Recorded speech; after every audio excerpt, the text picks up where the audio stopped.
Hello friends, ನಮಸ್ತೆ. ಒಬ್ಬರ ಅಜ್ಜಿನ ಕೇಳಿ ತುಂಬಾ ಪರ್ಫೆಕ್ಟಾಗಿ ಈ ಗೊಜ್ಜ ಅವಲಕ್ಕಿನ ಹೇಗೆ ಮಾಡ್ಕೊಳ್ಳೋದು ಅಂತ ನಾನು ನಿಮಗೆ ಇವತ್ತು ತೋರಿಸ್ಕೊಡ್ತಾ ಇದ್ದೀನಿ. ತುಂಬಾ ಪರ್ಫೆಕ್ಟಾಗಿ ಬರುತ್ತೆ. ಹಾಗೆಯೇ ಹಳೆಯ ಕಾಲದ ಒಂದು ರುಚಿ ಅಂದರೆ ಇದರಲ್ಲಿ ನಿಮಗೆ ಗೊತ್ತಾಗ್ಬಿಡತ್ತೆ. ಲೇಟ್ ಮಾಡ್ದಿರಾ ಈ ಗೊಜ್ಜ ಅವಲಕ್ಕಿನ ಹೇಗೆ ಮಾಡ್ಕೊಳ್ಳೋದು, ವಿಧಾನ ಏನು ಅಂತ ನೋಡೋಣ. ಮಿಸ್ ಮಾಡದೆ ಟ್ರೈ ಮಾಡಬೇಕು ಈ ರೆಸಿಪಿನ. ಖಂಡಿತ ನಿಮಗೂ ಸಹ ತುಂಬ ಇಷ್ಟ ಆಗ್ಬಿಡುತ್ತೆ. ಈ ವಿಧಾನದಲ್ಲಿ ಮಾಡಿದರೆ ನಿಮಗೆ ಗೊಜ್ಜ ಅವಲಕ್ಕಿ ಅನ್ನೋದು ತಿನ್ನುವಾಗ ತುಂಬಾ ಸಾಫ್ಟಾಗಿರುತ್ತೆ, ಹಾಗೆಯೇ ಉದುರುದ್ರಾಗಿರುತ್ತೆ. ಮೊದಲನೇದಾಗಿ ನಾವು ಅವಲಕ್ಕಿ ತಗೊಳ್ಬೇಕು. ನಾನಿಲ್ಲಿ 1 ಗ್ಲಾಸ್ ಆಗುವಷ್ಟು ಗಟ್ಟಿ ಅವಲಕ್ಕಿನ ತಗೊಂಡಿದ್ದೀನಿ. 1 ಗ್ಲಾಸ್ ಅವಲಕ್ಕಿಗೆ ಒಂದಿಬ್ಬರು ತಿನ್ಬೋದು ಬ್ರೇಕ್ಫಾಸ್ಟ್ಗೆ. ನೋಡ್ಬೋದಲ್ವಾ, ಈ ಅವಲಕ್ಕಿನ ತಗೊಂಡು ಒಂದು ಮಿಕ್ಸರ್ ಜಾರ್ಗೆ ಹಾಕ್ಕೊಂಡು ಜಸ್ಟ್ ಆನ್ ಮತ್ತು ಆಫ್ ಮಾಡ್ಕೊಳ್ತಾ 2 ಸತಿ ಗ್ರೈಂಡ್ ಮಾಡ್ಕೊಳ್ಬೇಕು. ಈ ಥರ ನಮಗದು ಸ್ವಲ್ಪ ತರಿತರಿಯಾಗಿ ಇರಬೇಕಾಗತ್ತೆ. ನಂತರ ಈ ಥರ ಜರಡಿ ಮಾಡ್ಕೊಂಡು ತಗೊಳ್ಳಿ. ಏನಾದರೂ ಎಕ್ಸ್ಟ್ರಾ ಪೌಡರ್ ಇದ್ದರೆ ಎಲ್ಲನೂ ಸಹ ಹೋಗ್ಬಿಡತ್ತೆ. ಅದಾದಮೇಲೆ ಒಂದು ದೊಡ್ಡ ಬೌಲ್ಗೆ ಹಾಕ್ಕೊಂಡು 2ರಿಂದ 3 ಸತಿ ನಾವು ಈ ರೀತಿ ತೊಳ್ಕೊಬೇಕಾಗತ್ತೆ. ಈ ರೀತಿ ಫಿಂಗರ್ಸ್ನಲ್ಲಿ ಜಸ್ಟ್ ಲೈಟಾಗಿ ಪ್ರೆಸ್ ಮಾಡ್ತಾ ನೀಟಾಗಿ 2ರಿಂದ 3 ಸತಿ ತೊಳೆದ್ಬಿಟ್ಟು ಆನಂತರ ಅದ್ರ ಮೇಲೆ ಪ್ಲೇಟ್ನ ಮುಚ್ಚಿ ಒಂದು ಪಕ್ಕೆತ್ತಿಟ್ಕೊಳ್ಳಿ. ಸೊ ನೋಡ್ಬೋದಲ್ವಾ, ನಾವು ನೀರು ಇದಕ್ಕೆ ಎಕ್ಸ್ಟ್ರಾ ಹಾಕ್ಕೊಂಡಿಲ್ಲ. ನಾವು ತೊಳೆದಿರ್ತೀವಿ ಅಲ್ವಾ, ಹಾಗೆ ಅದರಲ್ಲಿ ಸ್ವಲ್ಪ ನೀರಿನಂಶ ಇರುತ್ತೆ. ಅದೇ ನೀರೇ ಅದಕ್ಕೆ ಸಾಕಾಗತ್ತೆ. ನಾವು ಎಕ್ಸ್ಟ್ರಾ ನೀರು ಹಾಕೋ ಅವಶ್ಯಕತೆ ಇರೋದಿಲ್ಲ. ಈಗ ಮತ್ತೆ ನೋಡಿ, 1 ಗ್ಲಾಸ್ ಆಗುವಷ್ಟು ಅವಲಕ್ಕಿಗೆ 1 ನಿಂಬೆಹಣ್ಣಿನ ಸೈಜ್ನಷ್ಟು ಹುಣಸೆಹಣ್ಣನ್ನ ತಗೊಂಡು ಫಸ್ಟ್ ನೆನೆಸಿ ಇಟ್ಕೊಳ್ಳಿ. ಬೆಚ್ಚಗಿರೋ ನೀರಿಗೆ ಒಂದು 5 ನಿಮಿಷ ಈ ಹುಣಸೆಹಣ್ಣು ಹಾಕಿ ನೆನೆಸಿಬಿಟ್ರೆ ಸಾಕು, ನೆಂದೋಗ್ಬಿಡತ್ತೆ. ಆನಂತರ ಕಿವುಚ್ಬಿಟ್ಟು ಆ ಹುಣಸೆ ನೀರನ್ನ ತೆಗೆದು ಪಕ್ಕೆತ್ತಿಟ್ಕೊಳ್ಳಿ. ನೀರು ಎಷ್ಟಾಗಬೇಕು ಅಂತ ಆಮೇಲೆ ಹೇಳ್ತೀನಿ.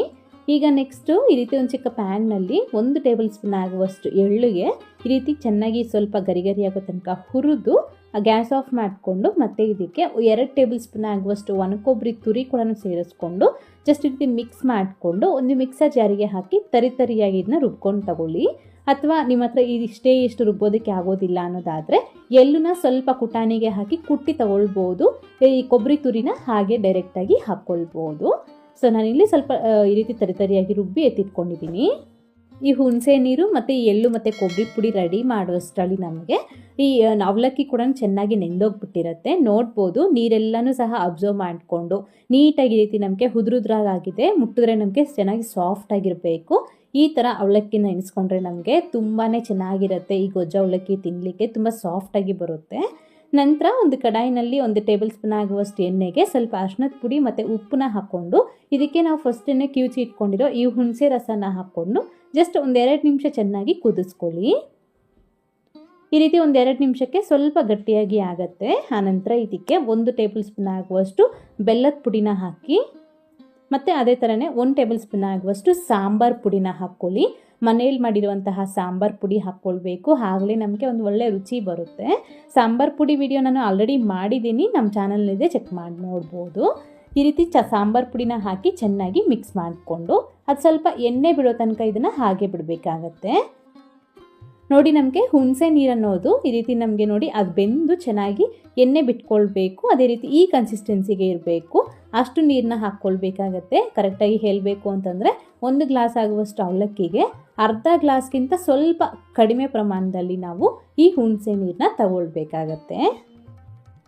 ಈ ರೀತಿ ಎಣ್ಣೆ ಬಿಟ್ಕೊಳ್ಳೋ ಸ್ಟೇಜ್ಗೆ ಬಂದಾದಮೇಲೆ ಇದಕ್ಕೆ ಫಸ್ಟೇ ನಾವು ನೆನೆಸಿ ಇಟ್ಕೊಂಡಿರೋ ಈ ಅವಲಕ್ಕಿನ ಹಾಕ್ಕೊಂಡು ಚೆನ್ನಾಗಿ ಮಿಕ್ಸ್ ಮಾಡಿಕೊಳ್ಬೇಕು.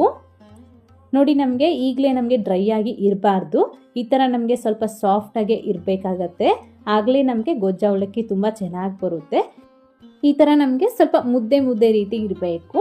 ನಂತರ ಇದಕ್ಕೆ ಎಳ್ಳು ಮತ್ತು ಕೊಬ್ಬರಿ ಗ್ರೈಂಡ್ ಮಾಡ್ಕೊಂಡಿದ್ವಲ್ಲ, ಸೊ ಅದನ್ನು ಹಾಕ್ಕೊಳ್ಬೇಕು. ಹಾಕ್ಕೊಂಡು ಚೆನ್ನಾಗಿ ಒಂದ್ಸತಿ ಮಿಕ್ಸ್ ಮಾಡ್ಕೊಂಡ್ಬಿಡಿ. ನೋಡ್ಬೋದಲ್ವಾ, ಇದೇ ಥರ ಮಾಡ್ಕೊಳ್ಳಿ, ತುಂಬಾ ಚೆನ್ನಾಗಿ ಬರುತ್ತೆ. ಒಂಥರ ತಿನ್ನಲಿಕ್ಕೆ ಹೂ ಥರ ಇರುತ್ತೆ, ತುಂಬ ಚೆನ್ನಾಗಿರುತ್ತೆ ಮುಟ್ಟಿದ್ರೆ. ಸೊ ಈ ರೀತಿ ಚೆನ್ನಾಗಿ ಮಿಕ್ಸ್ ಮಾಡಿಬಿಟ್ಟು ಪ್ಲೇಟ್ನ ಮುಚ್ಚಿಬಿಟ್ಟು ಒಂದು ಪಕ್ಕೆತ್ತಿಟ್ಕೊಂಡ್ಬಿಡಿ. ಸೊ ಮತ್ತೆ ಇದನ್ನು ನಾವು ಮಿಕ್ಸ್ ಮಾಡೋ ತನಕ ಅಷ್ಟೇ ಗ್ಯಾಸ್ ಆನ್ ಮಾಡ್ಕೊಳ್ಬೇಕು. ಅದಾದಮೇಲೆ ಕಡಾಯಿ ಬಿಸಿಗೆನೆ ಅದು ಸ್ವಲ್ಪ ನೀರೆಲ್ಲನೂ ಸಹ ಡ್ರೈ ಆಗಿ ಚೆನ್ನಾಗಿ ಉದುರುದ್ರಾಗತ್ತೆ. ಹೀಗೆ ಇಷ್ಟರಲ್ಲಿ ನಾವು ಇದಕ್ಕೆ ಒಗ್ಗರಣೆ ಹಾಕ್ಕೊಳ್ಬೇಕು. ಈ ರೀತಿ ಒಂದು ಕಡಾಯಿನಲ್ಲಿ 2 ಟೇಬಲ್ ಸ್ಪೂನ್ ಆಗುವಷ್ಟು ಎಣ್ಣೆಗೆ ಕಡಲೆ ಬೀಜ, ಕಡಲೆಬೇಳೆ, ಅದೇ ರೀತಿ ಉದ್ದಿನಬೇಳೆ ಹಾಕ್ಕೊಂಡು ಸ್ವಲ್ಪ ಲೈಟ್ ಗೋಲ್ಡನ್ ಕಲರ್ ಬರೋ ತನಕ ಹುರಿದು ಅನಂತರ ಇದಕ್ಕೆ ಸಾಸಿವೆ ಕಾಳು ಮತ್ತು 1-2 ಒಣಗಿದ ಮೆಣಸಿನಕಾಯಿ, ಕರಿಬೇವಿನ ಸೊಪ್ಪು ಇಷ್ಟನ್ನ ಹಾಕ್ಕೊಂಡು ಚೆನ್ನಾಗಿ ಗರಿ ಆಗೋ ತನಕ ಫ್ರೈ ಮಾಡಿ ಇದನ್ನು ಪಕ್ಕೆತ್ತಿಟ್ಕೊಳ್ಳಿ. ನಾನು ನಿಮಗೆ ತೋರಿಸ್ತಾ ಇದ್ದೀನಿ, ನೋಡ್ಬೋದು. ಈ ಒಗ್ಗರಣೆ ರೆಡಿ ಆಗುವಷ್ಟರಲ್ಲಿ ನಮಗೆ ಈ ಅವಲಕ್ಕಿ ಅನ್ನೋದು ಆ ಗೊಜ್ಜಿನಂಶ ಗೊಜ್ಜಲ್ಲಿ ಏನು ನೀರಿನಂಶ ಇರುತ್ತೆ ಅದೆಲ್ಲನೂ ಸಹ ಅಬ್ಸರ್ವ್ ಮಾಡಿಕೊಂಡು ಈ ರೀತಿ ನಮಗೆ ಚೆನ್ನಾಗಿ ಉದುರುದ್ರಾಗುತ್ತೆ, ಹಾಗೆಯೇ ಸಾಫ್ಟಾಗಿ ಕೂಡ ಇರುತ್ತೆ. ಹಾಗೆ ಇದಕ್ಕೆ ನಾವು ಒಗ್ಗರಣೆ ರೆಡಿ ಮಾಡ್ಕೊಂಡಿದ್ದೀವಲ್ಲ ಅದನ್ನು ಎತ್ತಿ ಇದಕ್ಕೆ ಮಿಕ್ಸ್ ಮಾಡ್ಕೋಬೇಕು. ಈಗಲೇ ನೀವು ಬೇಕು ಅಂತಂದರೆ ಉಪ್ಪು ಖಾರ ಏನಾದರೂ ಕಡಿಮೆ ಅಂತ ಅನಿಸಿದ್ರೆ ಈಗ ಹಾಕ್ಕೋಬೋದು, ಏನೂ ಪರವಾಗಿಲ್ಲ. ಸೊ ಖಾರಕ್ಕೆ ನಾವು ಸಾಂಬಾರು ಪುಡಿನ ಹಾಕ್ಕೊಂಡಿದ್ದೀವಿ. ನೋಡಿಕೊಂಡು ನೀವು ಖಾರನ ಸಾಂಬಾರು ಪುಡಿನ ಹೆಚ್ಚು ಅಥವಾ ಕಡಿಮೆ ಹಾಕ್ಕೊಳ್ಬೋದು. ನೋಡಿದೆ ಅಲ್ವಾ, ಅಷ್ಟೇ ನಮಗೆ ಗೊಜ್ಜು ಅವಲಕ್ಕಿ ರೆಡಿಯಾಗಿದೆ.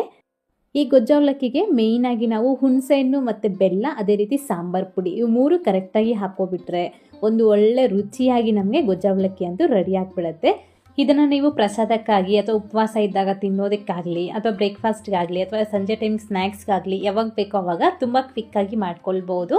ಇವತ್ತಿನ ಈ ಅಜ್ಜಿ ಹೇಳಿದಂತಹ ಸೀಕ್ರೆಟ್ ವಿಧಾನದಲ್ಲಿ ರೆಸಿಪಿನ ನೀವು ಈ ಗೊಜ್ಜು ಅವಲಕ್ಕಿನ ಟ್ರೈ ಮಾಡಿದಾದ್ಮೇಲೆ ಹೇಗೆ ಬಂತು ಅಂತ ಮರಿದೇ ಕಾಮೆಂಟ್ ಮಾಡಿ. ಹಾಗೆ ವಿಡಿಯೋ ಇಷ್ಟ ಆದರೆ ತಪ್ಪದೆ ಲೈಕ್ ಮಾಡಿ, ನಿಮ್ಮ ಫ್ರೆಂಡ್ಸ್ಗೂ ಶೇರ್ ಮಾಡಿ.